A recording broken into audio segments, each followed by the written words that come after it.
Hello. Hello everyone.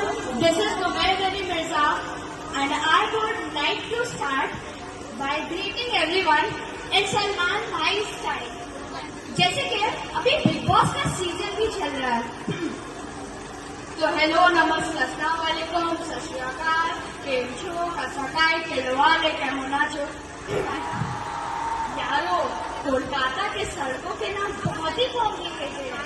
हाल ही में मेरी mummy ने एक कैब बुक किया था फॉर केला बागान। हम जब वहाँ पहुँचे वी वर शॉक्ड टू सी या तो एक भी बनाना ट्री नहीं है। Seriously not even a single banana tree. Same हाथी बागान में हाथी नहीं है, फूल बागान में तो फूल है ही नहीं, मेहंदी बागान में मेहंदी का अता पता नहीं है, बेग बागान में कोई बैग नहीं है, लेकिन वेस्ट मॉल जरूर है जिसका food court is awesome, everything is delicious, there are many varieties and everything is authentic. पता है मेरा फेवरेट क्या है? इट्स द बुरीटो बोल फ्रॉम मोमो। सॉरी थोड़ा ऑफ टॉपिक हो गया। आप सबको पता ही होगा कि हम लोगों का हाल ही में एग्जाम्स हुआ ना हाँ। तो रिजल्ट आने का डर मैं कुछ फरहान अख्तर के स्टाइल में पेश करना चाहता हूँ आप लोगों के सामने।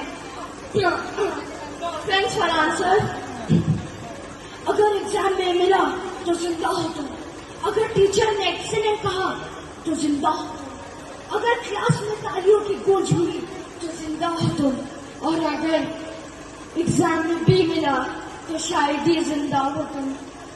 अगर टीचर ने कहा he or she needs to improve तब शायद ही जिंदा हो तुम। अगर टीचर ने एवरेज दिया तो पता नहीं कि जिंदा हो तुम, और अगर टीचर ने कहा लो मार्क्स वाले पेपर में पेरेंट्स का साइन लाओ तब तो नो चांस के जिंदा हो तुम।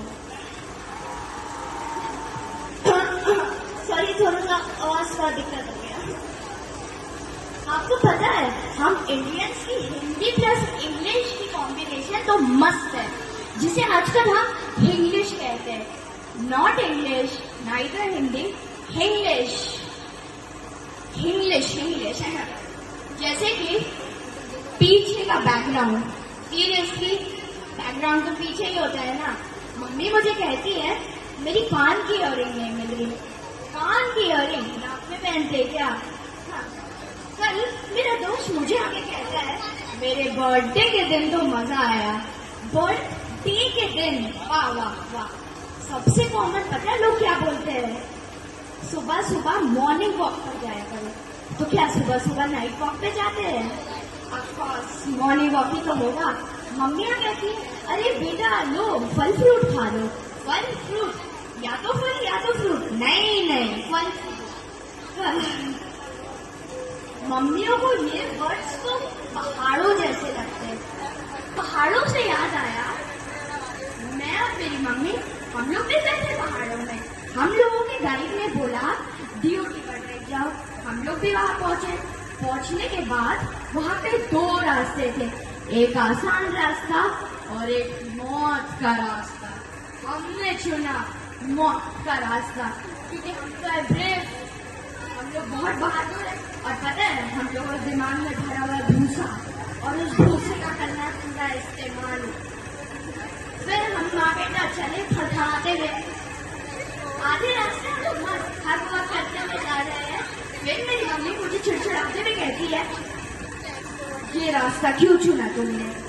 मैं सोचता हूँ दिल में मम्मी आपको ही तो ये रास्ता लेना था, और हम लोगों के दिमाग में भरा हुआ है भूसा, और उस भूसे का कोई इस्तेमाल करना है कि नहीं करना है? करना है ना।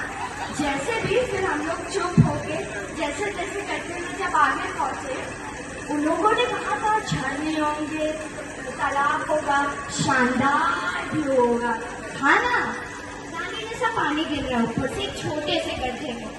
मैं तो फुल आया था स्विमिंग की तैयारी में। मैं जब वहाँ पहुँचता हूँ देखता हूँ दो मछलियाँ डर रही है। मुझे देख के बोलती है तू बड़े तैयारी से आया है, तू आजा भाई, तू कितने दूर से आया? मैं तो यही रहती हूँ, तू आजा। मैं तो देख के शॉक हो जाता हूँ। मैं मम्मी को बोलता हूँ मम्मी आप चले जाइए। मम्मी मुझे कहती है अगर ये मछली तुम्हें देखकर बाहर आ गई तो मैं कैसे जाऊंगी? इससे तो मूड खराब हो ही गया था। फिर कुछ हो या ना हो, जंगल, झाड़ी, बर्फीला इलाका, पहाड़, मैगी वाला जरूर देखना है। हम लोग ने भी बोला भैया एक प्लेट लगा दो, उसने भी लगा दिया। हम लोगों ने जब खाया ना, मुझे तो मेरी नानी की याद आ गई। नानी भी ऐसे ही फालतू बनाती है, इसने भी वैसे ही फालतू बनाया। ऐसे तो मेरे पास बहुत ही कहानी है, बट ये उनमें से एक थी। सो एनीवेज गाइस, आई चिकी जी got a go. So happy good everyone.